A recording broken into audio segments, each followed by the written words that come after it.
반갑습니다. 허명 목사입니다. 구약 성경에 기록된 예언자 이사야는 700년 후에 일어날 놀라운 예언의 말씀을 전하고 있습니다. 하나님께서 모든 인류의 죄를 예수 그리스도에게 담당시켜 구속자가 되게 하실 일들을 세밀하게 예언하고 있습니다. 복음서에 기록된 예수님의 순환 기록을 보면 그리스도의 많은 아픔과 고통을 당하는 모습, 상처를 받고 죽은 후에 부자의 무덤에 장사되는 일들을 예언한 것이 그대로 이루어진 것을 보게 됩니다.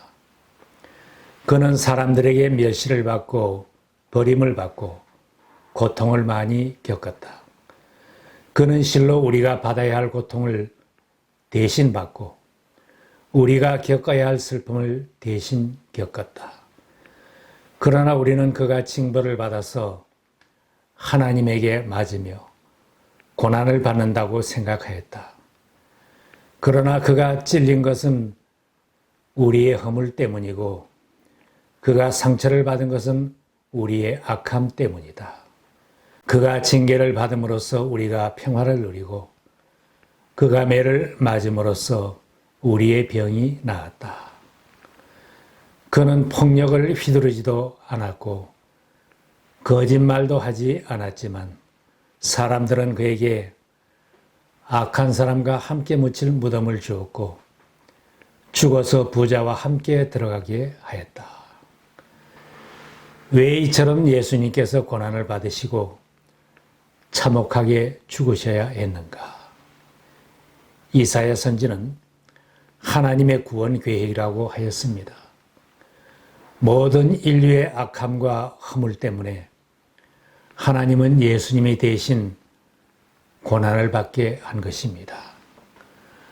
우리는 모두 양처럼 길을 잃고 각기 제 갈 길로 흩어졌으나 주님께서 우리 모두의 죄악을 그에게 지우셨다. 그가 죄진 모든 사람을 살리고 중재하려고 많은 사람들의 죄를 대신 짊어지고 죽음을 자처한다고 예언했습니다. 그는 죽는 데까지 자기의 영혼을 서슴없이 내맡기고 남들이 죄인처럼 여기는 것도 마다하지 않았다. 그는 많은 사람의 죄를 대신 짊어졌고 죄 지은 사람들을 살리려고 중재에 나선 것이다. 예수 그리스도는 모든 인류의 죄를 자신이 죽음으로 대신 지신 것입니다. 예수님 자신도 평소 말씀하셨습니다. 인자가 온 것은 섬김을 받으려 함이 아니라 도리어 섬기려 하고 자기 목숨을 많은 사람의 대속물로 주려 함이니라. 선한 목자이신 예수님은 죽을 길로 가던 양들을 살리기 위하여 스스로 자기 목숨을 버리신 것입니다. 나는 선한 목자이다. 선한 목자는 양들을 위하여 자기 목숨을 버린다.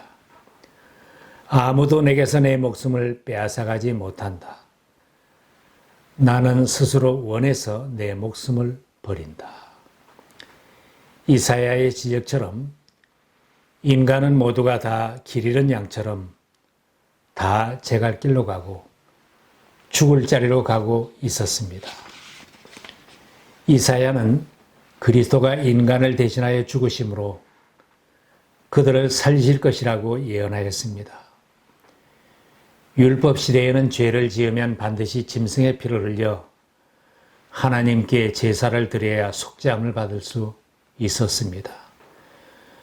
모든 인간의 그 많은 죄를 사함받기 위하여 예수님 한 분이 십자가의 죽으심으로 사죄받는 길을 열어주셨습니다.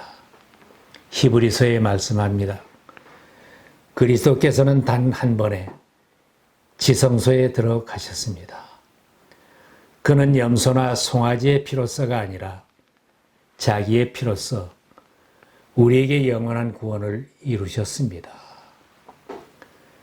죄인들을 하나님의 심판으로부터 구해줄 수 있는 것은 돈도 아니고 금도 아니고 짐승의 피도 아니요 예수님 자신을 드리는 것입니다. 예수님은 자신의 목숨을 스스로 죽음에 던져서 속죄물이 되셨습니다. 죽을 길로 가는 세상 모든 사람들의 죄를 사하는 속죄의 제사는 수천만의 짐승을 잡아도 부족할 것입니다. 동네마다 날마다 짐승을 잡아 피비린내가 진동을 하도록 제물을 드려도 속죄하기에는 오히려 부족할 것입니다. 인간은 다 어리석은 양 같음을 아시고 하나님은 자신을 때리는 방법을 사용하셨습니다. 가장 사랑하는 독생자 예수님에게 모든 인류의 죄와 허물을 다 지게 하시어 예수님 스스로 하나님의 제단에 바쳐지는 속죄의 양이 되게 하심으로 사죄와 구원의 길을 열어주셨습니다. 이사야는 모두가 다 길 잃은 양처럼 제갈길로 갔다고 했습니다. 길 잃은 양은 목자가 찾지 않으면 다 죽게 될 것입니다. 모두가 다 그렇다고 했습니다. 로마서의 말씀과 같습니다. 의인은 없다, 한 사람도 없다. 깨닫는 사람도 없고 하나님을 찾는 사람도 없다. 모두가 갯길로 빠져서 쓸모가 없게 되었다. 선한 일을 하는 사람은 없다. 한 사람도 없다. 모든 사람이 다 죄를 범하여 하나님의 영광에 이를 수 없었는데 하나님은 예수님을 속죄제물로 내주시고 그 피를 믿는 사람들에게 값없이 의롭다고 선고를 하셨습니다. 모든 사람이 죄를 범하였음에 하나님의 영광에 이르지 못하더니 그리스도 예수 안에 있는 속량으로 말미암아 하나님의 은혜로 값없이 의롭다 하심을 얻은 자 되었느니라. 속량하는 대속물은 노예를 해방시키기 위해 치르는 대가, 곧 속전을 의미하는 말입니다. 많은 사람의 대속물이 되었다는 것은 많은 사람들의 죄를 용서받게 하는 대가로 지불되었다는 말입니다. 모든 인류의 죄의 빚은 주님이 십자가를 지고 죽으심으로 완전하게 모두 갚았습니다. 예수님은 십자가상에서 운명하시기 전에 다 이루었다고 하신 대로 하나님의 요구하신 속전을 다 갚으신 것입니다. 주님의 대속의 공로를 믿는 우리들에게는 하나님과 화목하게 하는 길을 열어 주셨습니다. 예수님은 하나님과 죄인들 사이에 중재자가 되시고 그의 공로를 믿는 우리를 위해 지금도 주님은 기도하십니다. 이사야는 그가 징계를 받음으로써 우리가 평화를 누리고 그가 매를 맞음으로써 우리의 병이 나았다고 했습니다. 그는 많은 사람의 죄를 대신 짊어졌고 죄 지은 사람들을 살리려고 하나님과 사이에서 중재자가 되신 것이라고 했습니다. 바울도 예수님이 중재자가 되신다고 했습니다. 하나님은 한 분이시요 하나님과 사람 사이에 중보자도 한 분이시니 곧 사람이신 그리스도 예수이십니다. 그분은 모든 사람을 위해서 자기를 대속물로 내주셨습니다. 예수님의 대속의 죽음은 죄로 인하여 하나님을 떠나 살던 우리들을 하나님과 화목하게 하며 자녀로 사는 길을 열어주셨습니다. 예수님은 그 고통스러운 십자가에 달려 몸이 찢기고 피를 흘리시면서 하나님께 중보의 기도를 드렸습니다. 아버지, 저 사람들을 용서하여 주십시오. 부활하셔서 하나님 우편에 계신 주님은 지금도 우리를 위해 중재하며 기도해 주시는 분입니다. 그리스도 예수는 죽으셨지만 오히려 살아나셔서 하나님 오른쪽에 계시며 우리를 위하여 대신 간구하여 주십니다. 누가 죄를 짓더라도 아버지 앞에서 변호해 주시는 분이 우리에게 계시는데 곧 의로우신 예수 그리스도이십니다. 우리 자신들도 어리석은 양처럼 죽을 길로 가고 있었는데 우리를 살리시려고 주님이 대신 고난을 받으시고 죽으신 것을 꼭 기억해야 합니다. 하나님과 원수로 살던 나, 반드시 최후의 심판에서 영원히 죽을 수밖에 없는 나를 살리시려고 하나님은 독생자 예수님을 죽음에 내어 주셨습니다. 하나님의 그 크신 사랑을 발견한 사람은 회개하고 주님 앞으로 돌이켜야 합니다. 주님이 길 잃은 양을 찾아 생명의 길을 가게 하였다면 이제는 목자 되신 주님의 품을 떠나지 말고 주님에게 묶인 자로 우리 안의 양으로 살아야 합니다. 세상은 악하고 험하기 때문에 주님에게 묶이지 않으면 또다시 길을 잃게 되고 죽을 길로 떨어지게 됩니다. 눈이 어두워서 하나님의 사랑을 보지 못하는 사람들은 십자가 앞에 서 있는 구경꾼들처럼 예수는 자기의 죄 때문에 징벌을 받아서 하나님께 매를 맞으며 고난을 받는 것이라고 생각하기에 여전히 살 길을 찾지 못하는 것입니다. 주님에게 속하지 않으면 마귀가 우리를 묶으려고 하고 죄가 우리를 묶으려고 하고 황금과 돈이 우리를 묶으려고 하기에 죽을 길로만 달려가게 됩니다. 오늘 내가 어디에 묶여 사는지, 예수님에게 묶인 하나님의 자녀로 사는지 잘 살펴보아야 합니다.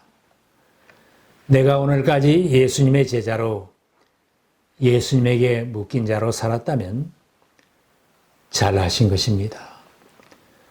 그 줄을 잠시라도 풀지 말아야 합니다. 구속하신 예수님에게 묶인 줄은 생명의 줄입니다. 건강한 교회에 묶인 줄은 축복의 파이프라인과 같습니다. 천국에 입성하기까지 주님은 구원한 우리를 위해 중재자가 되시어 계속 기도해 주실 것입니다. 주님의 대속의 은혜를 깨달은 사람은 내 생명을 사랑하며 주님을 위해 살아야 합니다. 속전을 주고 노예를 해방시켜 주듯이 나에게 참 자유를 주시고 생명을 주신 주님을 나의 주인이요 주관자로 모시고 살아야 마땅합니다. 벌레 같은 날 위에 대신 고난을 받으시고 죽으신 은혜를 깨닫는다면 죄인의 몸이지만 학대할 수는 없는 몸입니다. 전에는 값어치 없는 삶, 쓸모없는 인생을 살았지만 이제는 값나가는 인생으로 바뀌어졌습니다. 하나님의 사랑받는 자녀, 하나님의 소유로 바뀌어진 몸들입니다. 주님의 희생이 헛되지 않게 나 자신을 사랑하며 살아야 할 하나님의 자녀들입니다. 험한 세상이라고 세상에 던지듯 버려두거나 물결치는 대로 흘러가게 해서는 안 됩니다. 세상 살이가 힘들다고 죽겠다는 소리를 함부로 하지 말아야 합니다. 바울 사도는 하나님을 기쁘시게 하는 인생으로 살아가라고 했습니다. 여러분은 성령을 하나님으로부터 받아서 모시고 있습니다. 여러분은 여러분 자신의 것이 아닙니다. 여러분은 하나님께서 값을 치르고 사들인 사람입니다. 그러므로 여러분의 몸으로 하나님을 영화롭게 하십시오. 하나님께서는 모든 사람이 다 구원을 얻고 진리를 알게 되기를 원하십니다. 이 말씀대로 모든 사람들이 하나님의 은혜 안으로 들어와 구원을 받아야 예수님의 죽음이 헛되지 않을 것입니다. 주님의 대속의 은혜를 먼저 깨달은 우리들은 돌아오지 않은 사람들이 예수님의 대속의 은혜를 발견할 수 있도록 주님의 사랑을 전해주어야 합니다. 예수님의 대속의 은혜를 진실로 깨달은 사람이라면 그 은혜를 전하지 않고는 견딜 수 없을 것입니다. 사도 바울은 예수님의 구속의 은혜를 깨닫고부터는 온 세상 사람들에게 예수님의 대속의 은혜를 전파하는데 그의 생애를 바쳤습니다. 나는 이것을 증언하도록 선포자와 사도로 임명을 받아 믿음과 진리로 이방 사람을 가르치는 교사가 되었습니다. 우리를 먼저 부르시어 사제함 받은 의인으로 삼아주시고 하나님의 자녀로 삼아주신 것은 주님의 구속의 사랑을 만민들에게 전파하며 제자로 살라고 부르신 것입니다. 수고하고 무거운 짐진 자들아 다 내게로 오라고 초청하시는 주님의 초청의 뜻을 전하며 살라고 부르셨습니다. 많은 사람을 구원하기 위하여 치를 몸값으로 자기 목숨을 내주러 왔다. 예수님의 크신 사랑은 나만 독차지 않은 사랑이 될 수는 없습니다. 금년 사순절부터는 대속하신 예수 그리스도를 힘써 증거하며 살도록 기도하시기를 바랍니다.